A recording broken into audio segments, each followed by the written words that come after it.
기치료를 할 때는 술자나 환자 양쪽 모두가 기를 실감해야 합니다. 그렇게 하기 위해 술자에게는 필히 공력이 있어야 하며 환자 역시 기를 잘 이해해야 합니다.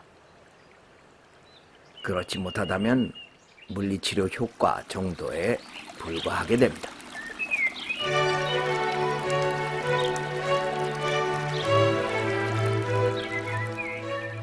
건강하기 위해서는 막힌 기맥을 열어서 탁한 기운을 정화하기만 하면 됩니다. 병이 들었다는 것은 그것이 정신적이든 육체적이든 에너지에 장애가 생긴 것입니다. 기치료는 오염된 에너지를 정리해서 막혀있는 길을 잘 흐르게 해주는 행위입니다. 그것을 위해 환자 가까이 가기도 하지만 대개는 손을 대지 않습니다. 서로 간에 기가 연결이 되면 꼭 손을 대야 할 필요가 없기 때문입니다. 기의 동조만 이루어지면 상호 멀리 떨어져 있어도 상관없습니다. 그것을 원격 치료라고 합니다. 기라는 것 역시 파장을 가지고 있으므로 영역권에만 들어오면 작용을 할 수 있게 되어 있습니다. 그것에 염력이 첨가되면 시공이 초월되므로 거리의 한계도 없습니다.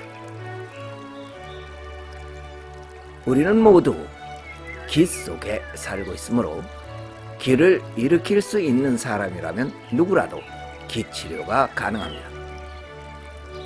두 가지 조건만 충족된다면 말입니다. 하나는 환자가 자연치유력에 대해 얼마나 알고 있느냐입니다. 그것에 무지하거나 의심을 품고 있으면 효과가 미미하고 일시적입니다. 정성만 가지고는 한계가 있기 때문입니다.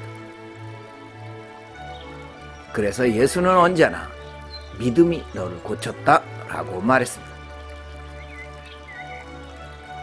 과거의 할머니들은 손자의 아픈 배를 쓸어서 낫게 했는데 그것은 할머니의 손자에 대한 깊은 사랑이 에너지를 움직였기 때문입니다. 다른 하나는 치료자의 정성입니다. 치료자는 필히 자신을 믿어야 하며 기의 압력을 높여 에너지 작용을 일으킬 수 있게 하여야 합니다. 그것을 외기방사라고 하며 그것은 상당 기간의 외단공 수련과 소추천 행공을 통해 얻어집니다. 하지만 무엇에나 플라시보 효과가 있는 것이어서 내공이 없는 사람이라 할지라도 약간의 기법과 정성만으로 반 정도는 낫게 할 수 있습니다. 하지만 효과가 지속되지는 않습니다. 기치료를 할 때는 술자나 환자 양쪽 모두가 기를 실감하고 있어야 합니다. 그렇게 되기 위해 술자에게는 공력이 있어야 하고 환자는 기를 잘 이해해야 합니다. 그렇지 못하다면 물리치료 효과 정도에 불과하게 됩니다. 기치료는 새 시대에 꼭 필요한 상식을 뛰어넘는 치료술입니다. 조건만 맞춰주면 원인 모를 난치병도 고쳐내는 기적을 일으키기 때문입니다. 나는 선도인이 아닌 사람에게는 기치료를 해주지 않으며 의사들의 영역을 침범하지도 않습니다. 그리고 소주천 등 선도 수련자의 수준 향상을 위해서 기의 동조는 꼭 필요합니다.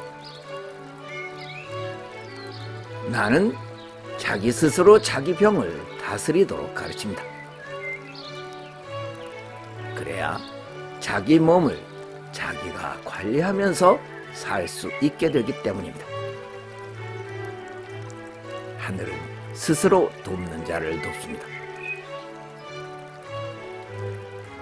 지금까지 민정음이었습니다.